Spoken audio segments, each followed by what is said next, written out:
Hello students, this is the new topic of metamorphosis in frogs.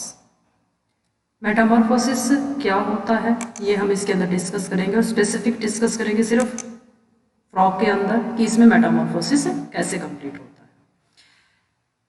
Metamorphosis में क्या होता है कि जब एग्स और स्पर्म दोनों का फर्टिलाइजेशन हो जाता है, जाइगोट होता है, बढ़ता है, जाइगोट के बाद टैडपोल बनता है और टैडपोल से जब ये यहाँ से चेंज होके और एक अडल्ट फ्रॉग्स तक कैसे कन्वर्ट होता है, क्या क्या इसके अंदर चेंजिंग आते हैं, वो चेंजेस जितने भी होते हैं दैट इज मेटामॉर्फोसिस।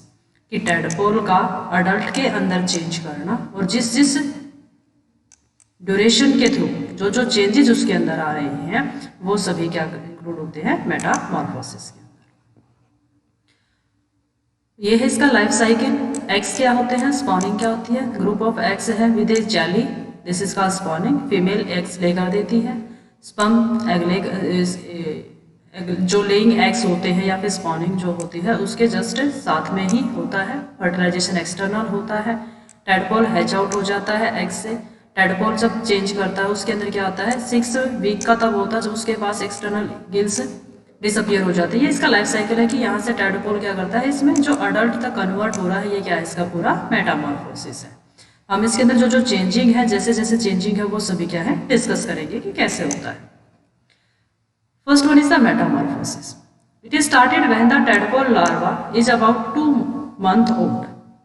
जब 2 महीने का होता है तब से ये स्टार्ट हो जाता है। चेंजेस क्या आते हैं इसके अंदर, morphological, physical and behavioural change by which tadpole larva change into the young ones। ये जितने भी चेंजिंग आते हैं ये सभी किसमें कंक्लूड होते हैं, मेटामॉर्फोसिस में। फ्रॉग के अंदर जो मेटामॉर्फोसिस होती है वो होती है प्रोग्रेसिव। 2 तरीके की मेटामॉर्फोसिस होती है, one is progressive, another one is the retrogressive. Progressive Metamorphosis में क्या होता है कि जो टैडपोल के अंदर कैरेक्टर्स होते हैं वो ज्यादा स्पेसिफिक या ज्यादा डेवलप्ड नहीं होते हैं as comparison to the adult.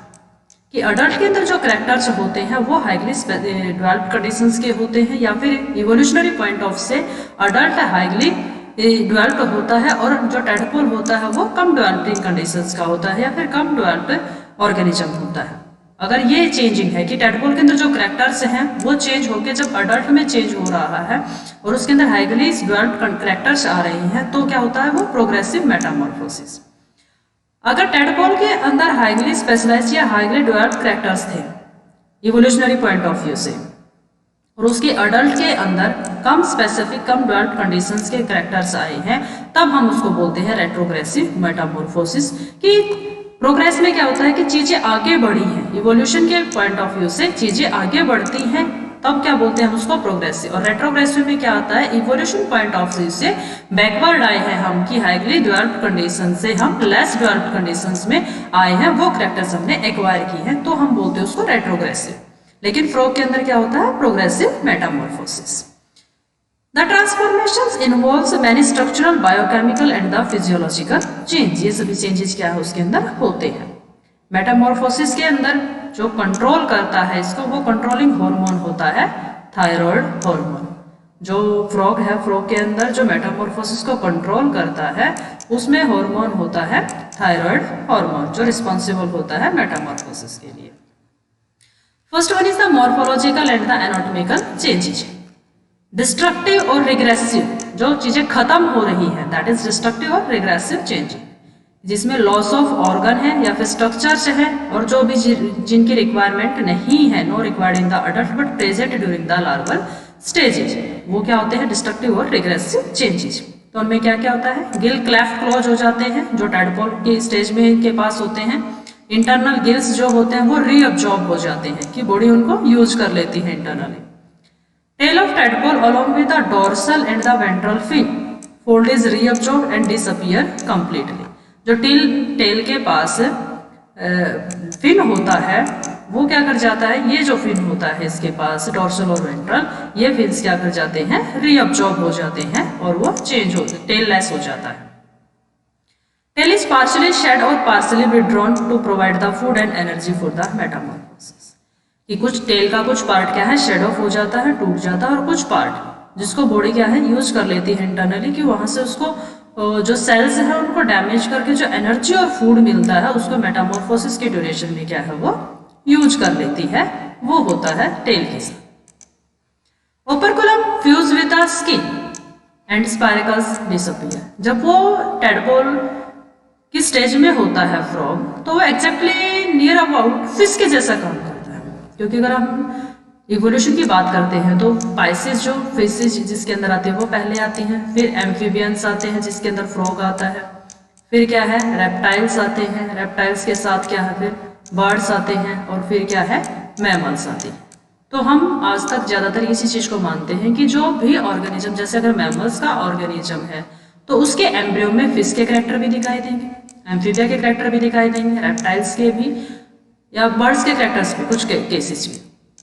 तो ये होते repeats of ontogeny. Ontogeny repeat से फाइलोजेनी इसको बोला जाता है कि जब भी एम्ब्रियोनल स्ट्रक्चर्स के थ्रू जब हम डेवलप कर रहे हैं तो हम अपनी एंसेस्ट्री को शो करते हैं। अब अगर हम एम्फीबिया की बात करते हैं जिसके अंदर हम फ्रॉग पढ़ रहे हैं, उस फ्रॉग में पहले उससे पहले क्या है फिशेस या फिर पाइसेस जिसके हम बोलते हैं, तो उसमें फिश के कैरेक्टर्स उसके डेवलप्ड कंडीशंस के अंदर एम्ब्रियोनल स्ट्रक्चर्स के अंदर वो दिखाई देंगे।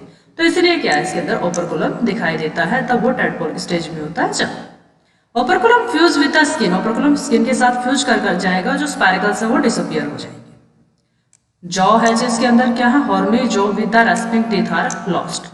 ये उस स्टेज के अंदर उसके पास क्या है टीथ और जॉ होता है, तो वो क्या है बाद में लॉस हो जाएगा।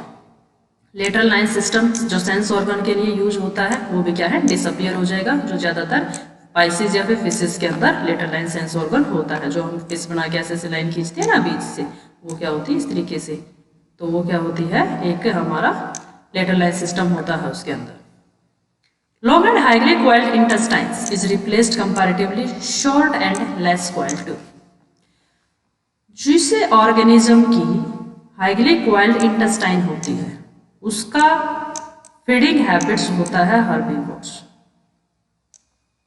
जिसकी लेस कॉइल्ड या फिर कंपैरेटिवली लेस होती है उसका बिहेवियर होता है कार्निवोर्स। इंटेस्टाइन अगर बड़ी है ज़्यादा कॉइलिंग में है तो वो क्या होगा हर्बीवोर्स। और जब टेडपोल के स्टेज में फ्रॉग होता है तब वो क्या है हर्बीवोर्स बिहेवियर होता है उसका डाइट के लिए। और जब वह डेवलप या फिर अडल्ट की कंडीशंस में आता है तब वो क्या होता है कार्निवोर्स हो जाता है। वो इंसेक्ट्स को खाता है, जो स्मॉल इंसेक्ट्स जो होते हैं उनको खाता है, या फिर ओमनिवोर्स जैसी कंडीशन होती है उनके कुछ लीव्स के स्टेम्स भी लीव्स भी होते हैं उनको भी खाते हैं। तो इसीलिए क्या उसकी इंटेस्टाइन क्या हो जाती है comparatively less coil. Cloaca gate reduced. Cloaca क्या होता है? क्लोएका होता है जहां पर डाइजेस्टिव सिस्टम, एक्सक्रीटरी सिस्टम और रिप्रोडक्टिव सिस्टम इन तीनों की एक कॉमन ओपनिंग्स जहां होती हैं आउटसाइड के लिए, तब उसको हम बोलते हैं क्लोएका। कि जहां पर डाइजेस्टिव, एक्सक्रीटरी और रिप्रोडक्टिव तीनों सिस्टम एक कॉमन ओपनिंग के अंदर खोलते हैं, दैट इज क्लोएका। और वो क्लोएकल ट्यूब क्या हो जाती है रिड्यूस हो जाती है, बाद में कम हो जाती है। लीवर और पैनक्रियाज क्या कर जाते हैं डेवलप फ्रॉम द एंडोडर्म। धीरे धीरे वो क्या है डेवलप कर रहे हैं, और किससे बनते हैं वो गैस्ट्रुलेशन के स्टेज में एंडोडर्म से। Lungs and associated blood vessels develop, क्योंकि अब उसका बिहेव जब अडल्ट होता है तो उसके अंदर क्या है लंग्स बनते हैं, पहले गिल्स होते हैं। एक्सटर्नल नॉस्ट्रिल्स डेवलप कर जाएंगे, communicate with the buccal cavity through the internal nostrils. तो ये उसका पूरा क्या है कंप्लीट सिस्टम होता है, इसके अंदर चेंजेस जो होते हैं। ये देखो ये होते हैं एक्स के अंदर ये क्या आ गया टेडपोल विद गिल्स, बाद में क्या जाते हैं लंग्स आ जाते हैं। टेडपोल की स्किन क्या है फिर skin growth over gills, gills के ऊपर स्किन ग्रो कर गई है, ये जो ओपरकुलम है वो बंद हो गया है, और ये धीरे धीरे ये जो रीजन होता है इसका ये सेड ऑफ हो जाता है या फिर इसको बॉडी यूज कर लेती है। अब इस स्टेज में देखो यहाँ पर क्या है लिम्स जनरेट हो रहे हैं इसके, ये देखो यहाँ पर, और धीरे धीरे टेडपोल क्या है कंप्लीट फ्रॉग जो अडल्ट के अंदर कन्वर्ट हो जाता है कि 4 लिम्स होते हैं, हैंड लिम्स होते हैं, उसकी टेल रिड्यूस कर जाएगी और भी जितना भी धीरे धीरे है, और जो ये इसकी आईज है ये चेंज होके इसकी साइड में आ जाएंगी, और जो इसके 4 लिम्स होते हैं वो कंपैरेटिवली जो हैंड लिम्स होते हैं उससे छोटे होते हैं, ये ज़्यादा बड़े होते हैं। जो लीपिंग इसका मोमेंट का 2 टाइप्स होता है कि फुदकता है जो, इसके लिए इसके जो हैंड लिम्स होते हैं वो बड़े होते हैं। तो ये इसके अंदर क्या है चेंजिंग आते हैं। ये थे इसके अंदर रेट्रोग्रेसिव की जो चीज़ें खत्म हुई हैं, next one is the progressive change कि अब इसके अंदर बनेगा क्या। Forelimbs and hind limbs get enlarged in size and differentiate with the development of joints and the toes। कि अब इसके अंदर फोरलिम्स और हैंड लिम्स बढ़ेंगे, उसके साथ साथ जॉइंट की भी फॉर्मेशन होगी और उसके अंदर टो जो होता है वो भी फॉर्मेशन होता है। Hand limbs become more enlarge, क्यों? क्योंकि उसकी जो जेड शेप लिपिंग होती है उसके लिए, इसकी वजह से उसकी जो मोमेंट्स होगा वो बहुत ज़्यादा चलते होगा। मिडल ईयर डेवलप कर जाएगा, development of tympanic membrane and circular tympanic cartilage कि इंटरनल जो ईयर होता है उसके साथ साथ मिडल ईयर की भी फॉर्मेशन हो जाएगी। Eye bulge out on the dorsal side of head and develops eyelids and nictitating membrane. जो एक एक्स्ट्रा थर्ड जिसको आईलिड्स बोलते हैं दैट इज निक्टेटिंग मेम्ब्रेन कि जब ये वाटर के अंदर जाता है, एम्फीबियंस में दोनों बिहेवियर होते हैं कि वो एक्वेटिक भी होंगे और वो टेरेस्ट्रियल भी होंगे। और जब वो एक्वेटिक में जाएंगे तब अपनी आइज को मड से और डस्ट से बचाने के लिए वो निक्टेटिंग मेम्ब्रेन का यूज करते हैं, जिससे उनकी आइज क्या है कवर अप हो जाती है, जिसके वो डायरेक्ट इंटरनल कॉर्निया या फिर वहां से कॉन्टेक्ट में नहीं होगा। Tongues develops from the floor of the buccal cavity. Tongue क्या होती है? इसकी टंग इस तरीके से होती है कि वो आगे का जो हिस्सा होता है वो उसका ज्वाइंट होता है, पीछे वाला फ्री, मतलब आगे का हिस्सा अंदर की तरफ होगा। जैसे हमारी मैमल्स की टंग होती है उससे अपोजिट होती है कि हमारा जो टंग का आगे वाला हिस्सा होता है वो फ्री होता है और पीछे वाला क्या है अटैच होता है बकल कैविटी का। इनका अपोजिट होता है, इनकी इंटरनली फोल्ड होती है टंग, जिसकी वजह से वो क्या करते हैं जब इंसेक्ट्स को कैच करना होता है तो एकदम से अपनी जो टंग है उसको बाहर की तरफ निकालते हैं और वो बड़ी होती है इसलिए। Lungs and associated blood vessels, external nostrils communicate कर जाएंगे बकल कैविटी के साथ। हार्ट क्या कर जाएगा? 3 चैम्बर्ड ऑरिकल से पार्शियली कनेक्ट कर जाएगा। Heart become the 3 chambered as auricle part gets divided into the inter auricular septum. कि अब जो फिश होती हैं, फिश के अंदर तो 2 चैम्बर का हार्ट होता है, एक ऑरिकल होता है और एक वेंट्रिकल होता है। ये ऑरिकल और ये क्या होता है वेंट्रिकल। अब एम्फीबियंस जब आते हैं तो इन ऑरिकल के बीच का जो सेप्टम होता है उसको हम बोलते हैं इंटर ऑरिकुलर सेप्टम। जो इंट्रा ऑरिकुलर ऑरिकल के बीच का सेप्टम, एक ही ऑरिकल में एक सेप्टम होने की वजह से ये एक लेफ्ट साइड का हो जाता है और एक राइट साइड का हो जाता है, तो इसको हम बोलते हैं पार्शियली 3 चैम्बर्ड हार्ट की formation. Larval skin with unicellular gland is replaced with the adult skin with multicellular gland। कि जब लार्वा की स्किन होती है वो यूनिसेलुलर ग्लैंड्स की होती है और जो अडल्ट होता है उसमें मल्टीसेलुलर ग्लैंड्स होती हैं और ये म्यूकस की ग्लैंड्स होती हैं, जिससे उसकी बॉडी क्या होती है स्लिपरी होती है कि जब फ्रॉक आप पकड़ते हो तो उसका वो क्या हो जाता है स्लिपरी स्लिपरी सा हो जाता है और फिसल जाता है हाथों से।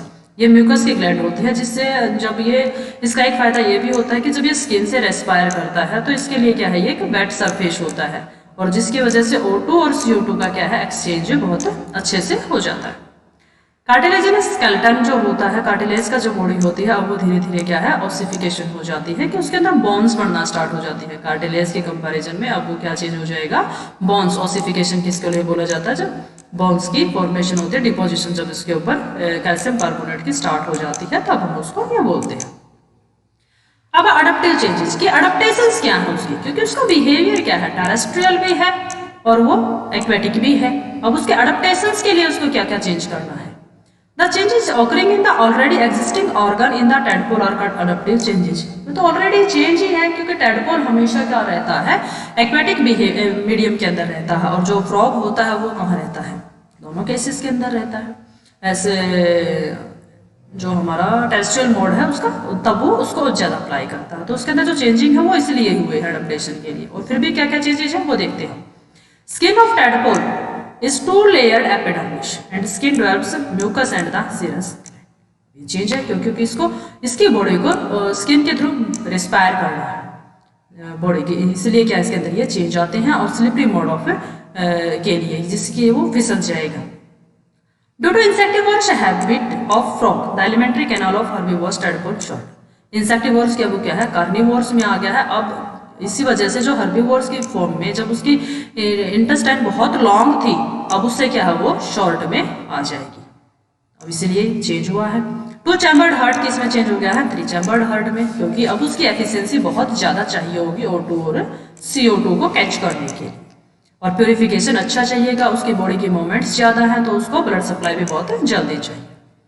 ब्रेन क्या हो जाएगा, हाईली डिफरेंशिएटेड हो जाएगा। लार्वा के अंदर क्या होती है, प्रोनेफ्रिक किडनी होती है, चेंज टू द ऑफिस्टोनेफ्रिक किडनी।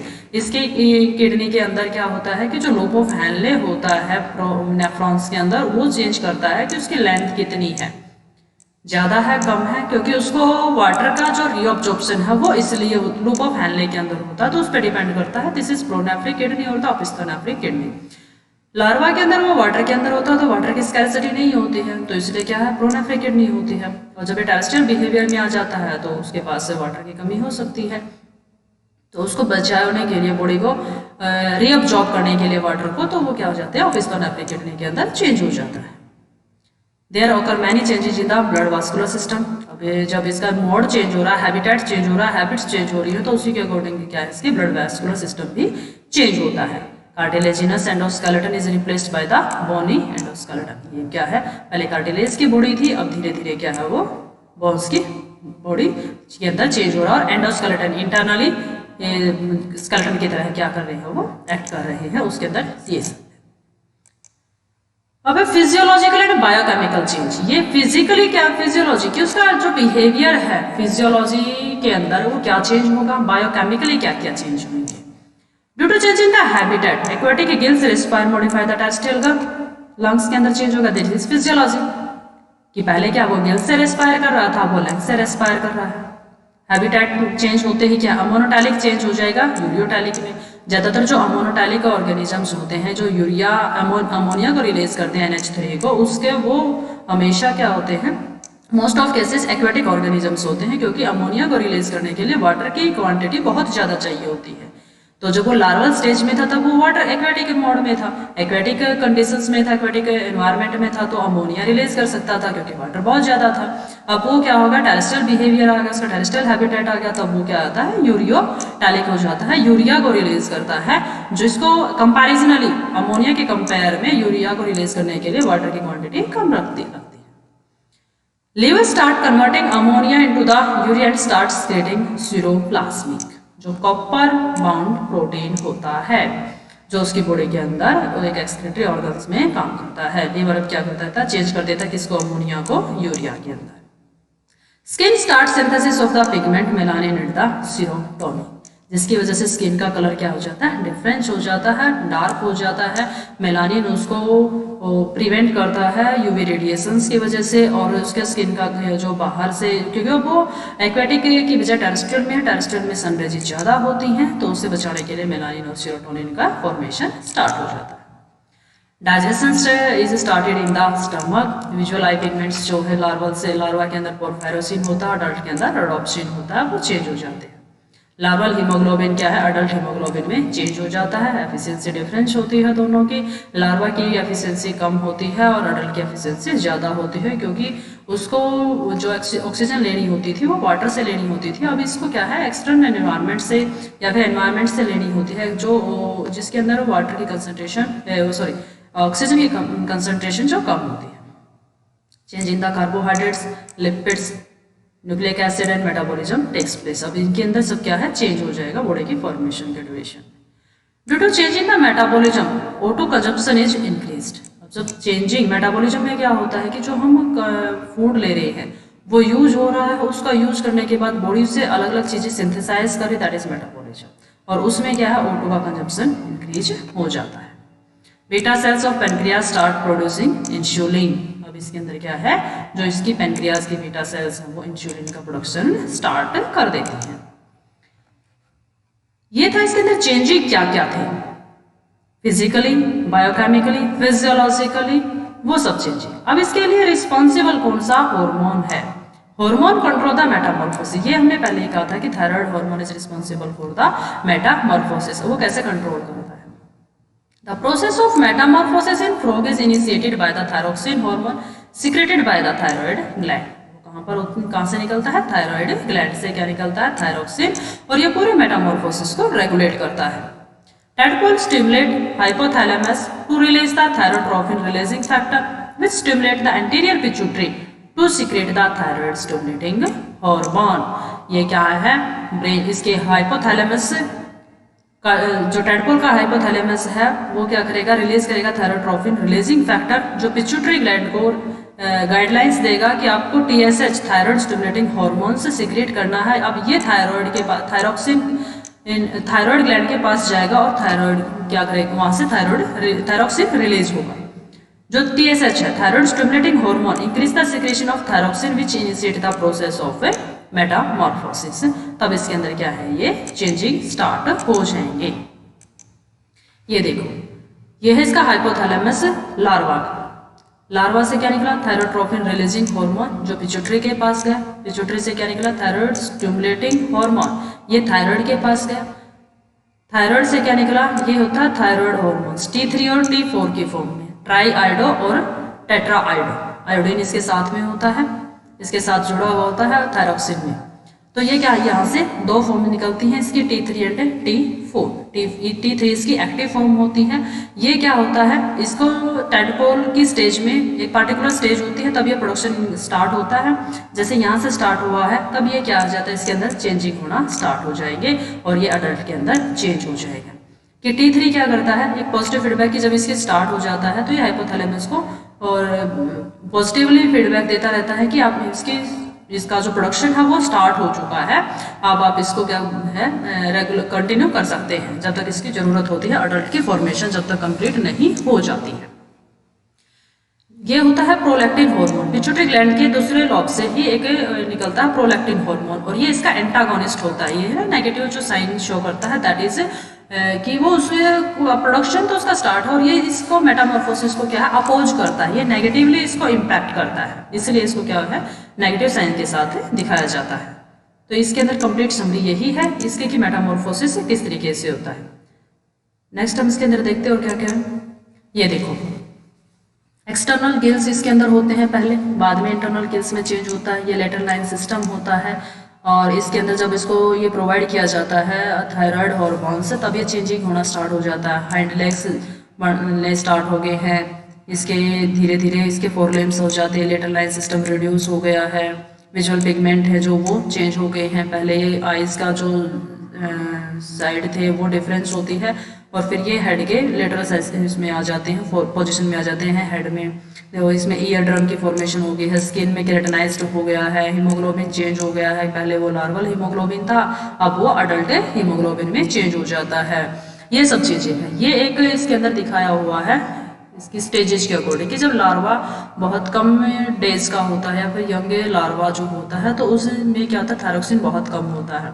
जब धीरे धीरे क्या होता है उसकी एज बढ़ती है तो थायरोक्सिन क्या है बढ़ जाता है। Thyroxine receptor not loaded with the thyroxine juvenile impact, ये इसको शो करता है कि जब यंग स्टेज का लार्वा होता है तो इसमें कम होता है थायरोक्सिन और जब ये अडल्ट स्टेज में चला जाता है धीरे धीरे जब अडल्ट की तरफ जाता है तब क्या है थायरोक्सिन का प्रोडक्शन इंक्रीज हो जाता है, वो उसको रेगुलेट करता है। चेंजेस ड्यू टू थायरोक्सिन, क्या क्या चेंज आता है। Tadpole tank, hornet gills undergo the degeneration and reabsorb, ये सब चेंज हो जाएंगे और रीअब्जॉर्ब हो जाएंगे, खत्म हो जाएंगे। आइज शिफ्ट कर जाएंगे कहाँ से, lateral position to the dorsolateral position of the head. Eyes का लार्वल पिगमेंट किस में चेंज हो जाएगा, रोडोप्सिन में चेंज होगा। Tissue like kidney, liver, RBCs etcetera undergo the constructive changes, उनके अंदर क्या है कंस्ट्रक्शंस की उसकी जो जरूरत है वो बढ़ जाएंगी, उसके जितना ज़्यादा एफिशिएंसी उनको जरूरत है और जितने हाई ग्रेड वार्ड की जरूरत है वो सारे फॉर्मेशन उसके अंदर धीरे धीरे हो जाएंगे। ऑब्जर्वेशन अबाउट थायरोक्सिन की कैसे पता चला कि थायरोक्सिन ही रिस्पॉन्सिबल होता है, इसके लिए कुछ ऑब्जर्वेशंस रखे गए थे। First one is the administration of the thyroid extract to a young tadpole induce the premature metamorphosis, कि एक बहुत यंग स्टेज का टैडपोल था, अभी तक उसकी स्टेज नहीं आई थी कि वो यंग टैडपोल से लार्वा के अंदर कन्वर्ट हो जाए। उस यंग स्टेज के टैडपोल को ही थायराइड का एक्सट्रैक्ट होता है, वहां से निकला हुआ जो भी मटेरियल होता है उसको हम एक्सट्रैक्ट बोलते हैं। तब थायराइड से निकाला तो थायराइड का एक्सट्रैक्ट है वो। और तब हमने जब उस टैडपोल को दिया जब वो यंग स्टेज का था तभी क्या होगा वो मेटामॉर्फोसिस ने शो कर दिया कि वो अडल्ट के अंदर चेंज होगा। प्री मैच्योर का क्या मतलब होता है कि वो स्टेज में आया ही नहीं था, मेच्योरिटी से पहले हो गया है। तब साइंटिस्ट ने ये पता किया कि थायराइड ही क्या है, थायरोक्सिन हार्मोन ही क्या है रिस्पॉन्सिबल होता है। और भी बहुत सारे इसने एक्सपेरिमेंट करके देखे हैं, उनमें से कुछ ये हैं कि जब thyroid less larva fails to undergo the metamorphosis and become giant size, कि एक लार्वा है, उसके अंदर से थायराइड ही निकाल दे, थायराइड ये जो ग्लैंड होती है वो निकाल दे, थायरोक्सिन का प्रोडक्शन नहीं हुआ है। अब थायराइड लेस जो लार्वा है उसके अंदर मेटामॉर्फोसिस नहीं होगा क्योंकि thyroxine is responsible for that. तो मेटामॉर्फोसिस नहीं हुआ तो अब वो क्या बन गया कि बिकम जेंट साइज, जो बहुत बड़े साइज का लार्वा ही रहा, वो अडल्ट में चेंज नहीं हुआ। नेक्स्ट वर्ड है थायराइड एक्टोमाइज, कि थायराइड को वहां से निकालना, सर्जिकली निकालना।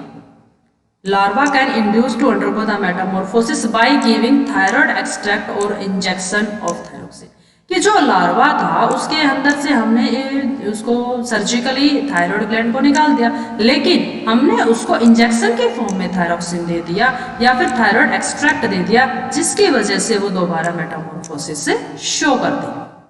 Speed of events during metamorphosis depends upon the concentration of thyroid hormone। ये डिपेंड करता है कि थायराइड हार्मोन की कंसंट्रेशन कितनी है, उतनी ही स्पीड से क्या होता है, मेटामॉर्फोसिस होता है। Pre Metamorphosis level of thyroxine as well as the rate of metamorphosis changes are low, कि जब मेटामॉर्फोसिस स्टार्ट हुआ है, मतलब यंग लिटिल बिट स्टार्ट ही हुआ मेटामॉर्फोसिस से, तब क्या होता है, मेटामॉर्फोसिस के चेंज बहुत कम होते हैं और थायरोक्सिन का लेवल बहुत कम होता है। जब मेटामॉर्फोसिस क्लाइमैक्स पे चला जाता है, कि मेटामॉर्फोसिस का ड्यूरेशन अगर ये था कि बहुत मेटामॉर्फोसिस को यहाँ से स्टार्ट हुआ और ये क्लाइमैक्स है, तो यहाँ पर क्या है, इसका मेटामॉर्फोसिस के साथ साथ जो थायरोक्सिन है वो भी क्या कर जाता है, बढ़ जाता है, उसका प्रोडक्शन भी इंक्रीज हो जाता है। Thyroxine and secretion and the maximum rate of Metamorphosis changes. Another hormone secreted by the adenohypophysis, anterior lobe of pituitary, उसको बोलते हैं हम एडिनोहाइपोफाइसिस। वहां से एक हार्मोन निकलता है प्रोलैक्टिन, वो एक इनहिबिटर की तरह काम करता है, वो मेटामॉर्फोसिस को रोक सकता है। ये पहले के डायग्राम में भी मैंने आपको दिखाया था कि ये इसे वो करता है, इसको नेगेटिवली इम्पैक्ट करता है। ये देखो प्रोलैक्टिन क्या करता है, एक ही पिट्यूटरी से एडिनोहाइपोफाइसिस से ही ये TSH निकलता है और वहीं से क्या प्रोलैक्टिन निकलता है, ये थायराइड के पास जाके इसको स्टिमुलेट कर देता है T3 और T4 को रिलीज करने के लिए। और एक प्रोलैक्टिन हार्मोन होता है तो नेगेटिवली इम्पैक्ट करता है कि मेटामॉर्फोसिस को ही स्टॉप कर देता है, कि ये इसका इनहिबिटर है। तो ये सारे क्या है, मेटामॉर्फोसिस में चेंजेस आते हैं इस तरीके से। ये इसमें चेंज करके दिखाया हुआ है कि इसमें क्या क्या है कि model of the tadpole tail reabsorption, कि टेल का रीअब्जॉर्प्शन कैसे होता है। एक है सुसाइडल मॉडल, एक है मर्डर मॉडल्स, एक है इम्यूनोग्लोबिन्स। एक ये देखो कि टेल की एक सेल है, उसको क्या दे दिया, थायराइड हार्मोन दे दिया कि उसको एपोप्टोसिस हो गया। एक एपोप्टोसिस एक फिनोमिना होता है जिसमें सेल्स खुद ब खुद डेथ हो जाती है उनकी, नेचुरल डेथ सेल की, तब हम उसको बोलते हैं एपोप्टोसिस। अगर एक टेल सेल है उसको हमने थायराइड दे दिया और वो उसको एपोप्टोसिस होगी तो टेल क्या है, रिड्यूस हो जाएगी। यही हमने उसके अंदर देखा है कि जो लार्वा है उसकी टेल धीरे धीरे क्या है, रीअब्जॉर्ब हो जाती है। तो इस तरीके से मॉडर्न मॉडल्स के अंदर क्या दिखाया है कि सब एपिडर्मल फाइब्रोब्लास्ट होती हैं। टेल मसल्स को क्या है, ये ECM डिग्रेडिंग एंजाइम्स की इसको क्या कर देती है, वो डिग्रेड कर देती है, इन सेल्स को तोड़ देती हैं और इनकी भी क्या है, एपोप्टोसिस हो जाती है।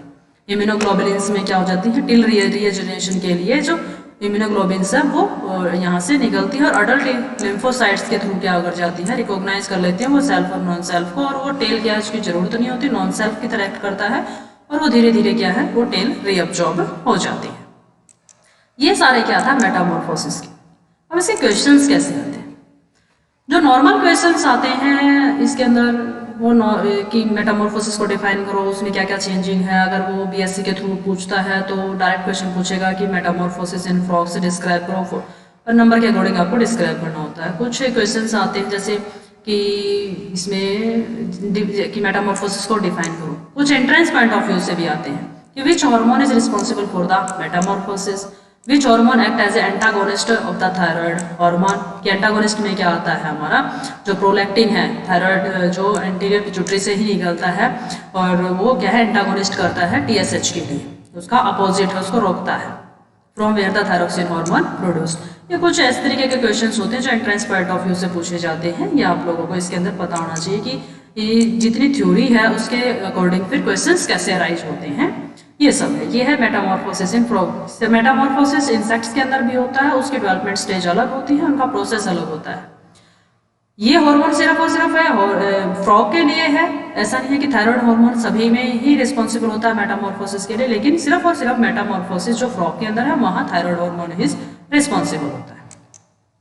थैंक यू स्टूडेंट्स, आप इसको कंप्लीट देखोगे, इसके अंदर ये मेटामॉर्फोसिस कंप्लीट हो जाता है।